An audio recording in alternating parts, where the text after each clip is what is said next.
താമസിക്കുന്ന വീട് നമ്മളെ സ്വാധീനിക്കുന്നുണ്ട്. താമസിക്കുന്ന സ്ഥലം സ്വാധീനിക്കുന്നുണ്ട്. ഇന്ന് ധന്യമേ ജീവിതം സംസാരിക്കുന്നത് കോഴിക്കോട് മാങ്കാവിലുള്ള എൻ്റെ വീടിൻ്റെ ഒരു ഭാഗത്തിരുന്നിട്ടാണ്. മറ്റൊരു ഭാഗത്തിരിക്കുമ്പോൾ കാര്യം മാറി. ഭൂമിശാസ്ത്രപരമായിട്ട് സ്ഥലങ്ങൾ നമ്മളെ സ്വാധീനിക്കുന്നുണ്ട്. ഒരു രാജ്യത്തിൻ്റെ മനസ്സ് വരെ ഭൂമിശാസ്ത്രപരമായി സ്വാധീനിക്കുന്നുണ്ടല്ലേ. ഇന്ന നാട്ടുകാർ ഇന്ന സ്വഭാവക്കാരാണ് നമ്മൾ പറയുന്നത്. അശാന്തി മാത്രമുള്ള രാജ്യമില്ലേ. ആ അശാന്തിയുടെ കാരണം ആ രാജ്യങ്ങളിലൊന്നും പേര് പറയുന്നില്ല. എന്താ കാരണം? ആ രാജ്യത്ത് ശാന്തി ഉണ്ടാവില്ല. ഈ രീതിയിൽ നോക്കിയാൽ നമുക്കൊന്നേ നിർവാഹമുള്ളൂ. രാജ്യം മുഴുവൻ ശാന്തി ഉണ്ടാക്കാൻ പറ്റില്ല. നാം ഇരിക്കുന്ന സ്ഥലത്ത് പ്ലസന്റ് വൈബ്രേഷൻ ഉണ്ടാക്കാൻ നമുക്ക് പറ്റും. നമ്മൾ ഇരിക്കുന്നത് എവിടെയായിരുന്നാലും നമ്മുടെ സ്വഭാവത്തെ പഞ്ചഭൂതങ്ങളിലേക്ക് സ്വാധീനിക്കാൻ കഴിയും. എൻ്റെ മുറിയിൽ, എഴുത്തുമുറിയിൽ മാനസിക പ്രശ്നങ്ങൾ പറയാനായിട്ട് കൗൺസിലിങ്ങിന് വരുന്നവർ ഇപ്പോൾ ഞാൻ പറയും, നിങ്ങളുടെ ജീവിതം നിങ്ങൾ ഉണ്ടാക്കിയതാണ്.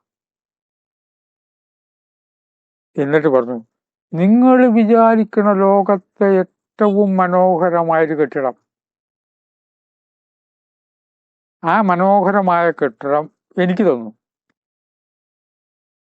ഞാൻ അവിടെ താമസാക്കി. ഇവരോട് ചോദിക്കും, എൻ്റെ മുറി എങ്ങനെ ഉണ്ടാവും? ഇവിടുത്തെ ഈ മുറിയുടെ മാതിരി ഉണ്ടാവും. എൻ്റെ മുറിയിൽ ഒതുക്കും അച്ചടക്കം ഇല്ലായിരിക്കണ പുസ്തകങ്ങൾ, കുറെ കടലാസുകൾ, റൈറ്റിംഗ് പാഡ്, മഷി ഒഴിക്കണ പേന, അതിനുള്ള ഫില്ലറ്.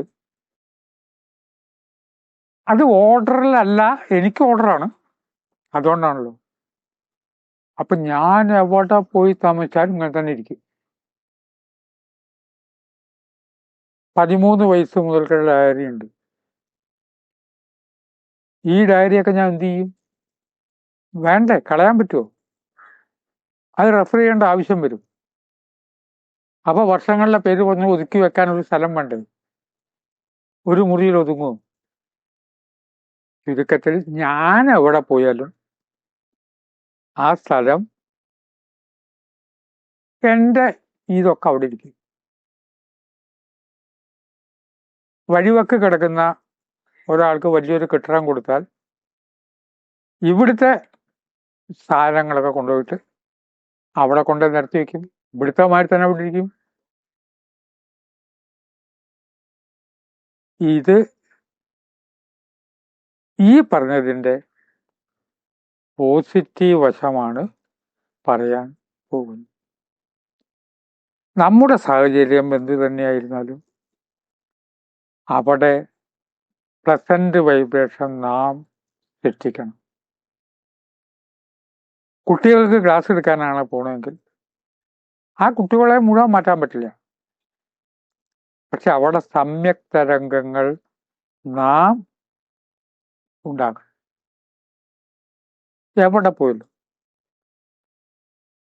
ആശുപത്രിയിൽ കിടക്കുകയാണെങ്കിലും ബോധത്തോടു കൂടിയാണ് കിടക്കണമെങ്കിൽ കാണാൻ വരുന്നവർക്ക് കുറച്ചൊരു ആഹ്ലാദം കൊടുക്കേണ്ട ഉത്തരവാദിത്വം രോഗിക്കുണ്ട്. രോഗിക്ക് ഒരു ഉത്തരവാദിത്വം ഇല്ല, മൂഡ് ഔട്ടായിട്ട് ഇങ്ങനെ കിടക്കാനല്ല. രോഗിക്ക് ഉത്തരവാദിത്വമുണ്ട്. ചെറിയ കുട്ടികൾക്കും മുതിർന്നവർക്കും ഒക്കെ ഉത്തരവാദിത്വമുണ്ട്. രാവിലെ എണീറ്റാൽ പല്ല് തേക്കണം, ഉത്തമഗ്രന്ഥം വായിക്കണം എന്നൊക്കെ വേറെ ടാക്കിൽ പറഞ്ഞിട്ടുണ്ടാവും. ഇന്നിപ്പോ വിഷയം അതല്ല. ചുറ്റും പ്രസന്റ് വൈബ്രേഷൻ ഉണ്ടാക്കണം. ആകാശതത്വം നമ്മളെ അനുഗ്രഹിക്കണം. ആകാശം എന്നുള്ള സ്കൈ എന്നുള്ളതല്ല, നമ്മുടെ പരിസരമാണ് ആകാശതത്വം. വീടിന്റെ ചുറ്റും ഒന്ന് നടക്കണം. വീടിന്റെ മുമ്പിൽ നിന്ന് ഉമ്മറവാതിൽ നോക്കി അകത്ത് വീടിന്റെ ആത്മാവ് എന്ന ദേവതയുണ്ട് എന്ന സങ്കല്പത്തിൽ വീടിനെ തൊഴുതു വലം വെക്കുന്നവരുണ്ട്. അത് പ്രാവർത്തികം ആക്കെങ്കിൽ നന്ന്. പക്ഷെ പ്രാവർത്തികമല്ലെങ്കിൽ നമുക്ക് ചെയ്യാവുന്ന ഒരു കാര്യം ചുറ്റൊന്ന് നടക്കുക. വേസ്റ്റ് എന്ന പേരിൽ നാം സങ്കല്പിക്കുന്ന എന്തെങ്കിലും ഉണ്ടെങ്കിൽ ഈ ഭൂമുഖത്ത് ഒന്നും വേസ്റ്റ് അല്ല.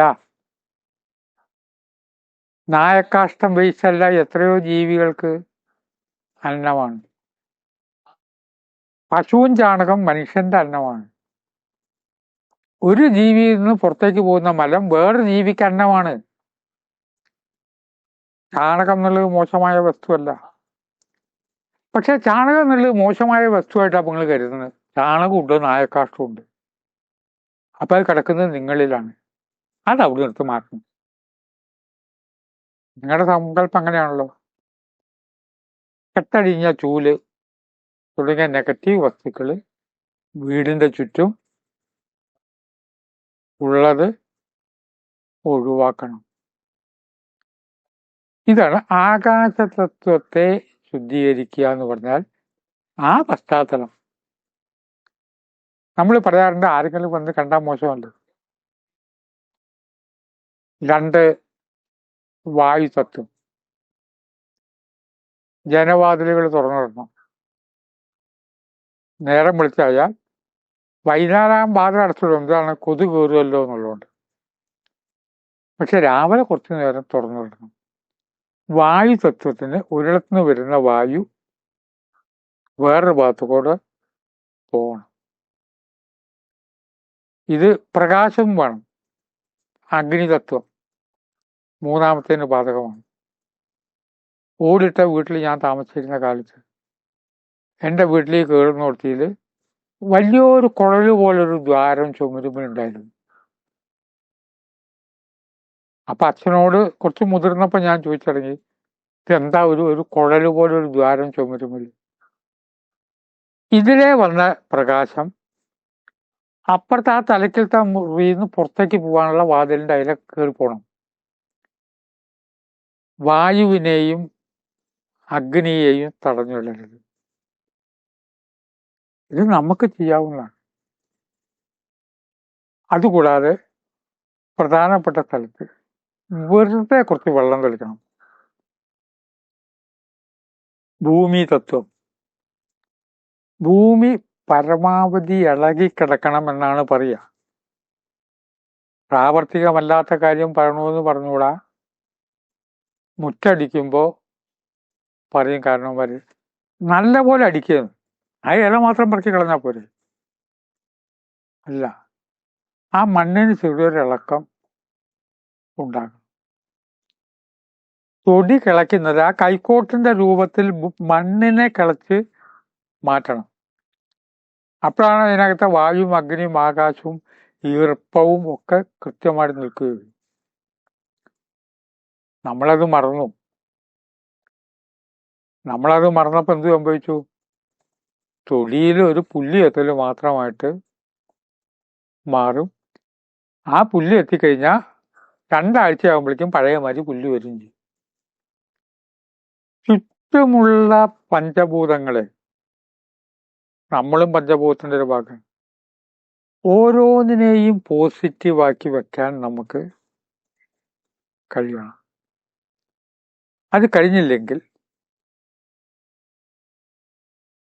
ഒരാളോട് എനിക്ക് ചോദിക്കേണ്ടി വന്നു, രാവിലെ എണീറ്റാൽ നിങ്ങൾ ആ ബെഡ് തലയോടെ മാറ്റി വെക്കാറുണ്ടോ?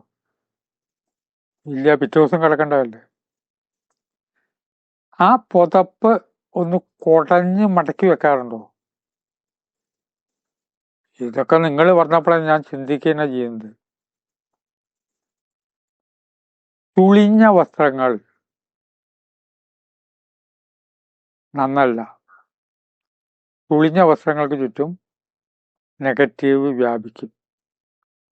ഇക്കാരണം കൊണ്ടാണ് വസ്ത്രം ഇസ്തിരി ഇടുന്നത്. ഇസ്തിരി ഇടുന്നത്, ഇസ്തിരി ഇട്ടില്ലെങ്കിൽ എന്താ കുഴപ്പം? തിരുമ്പിട്ട് അങ്ങനെ ഇടാമല്ലോ.